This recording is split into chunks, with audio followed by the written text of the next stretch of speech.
আসসালামু আলাইকুম।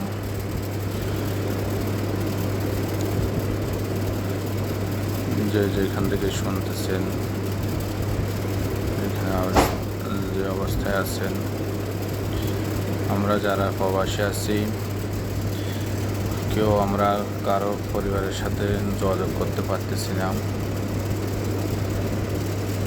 তাছাড়া কে কেমন আছে, কে মারা গেল সেটাও শোনা যাচ্ছে না, কে কীরকম আছে সেটাও শুনতে পারতেছি না।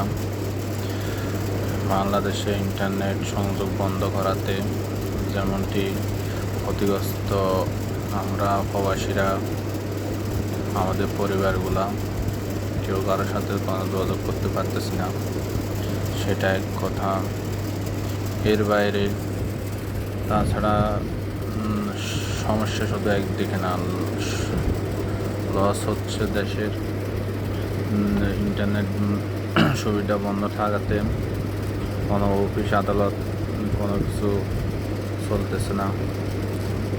তা না চলার কারণে দেশের হাজারো কোটি ডলার ক্ষতিগ্রস্ত হয়েছে।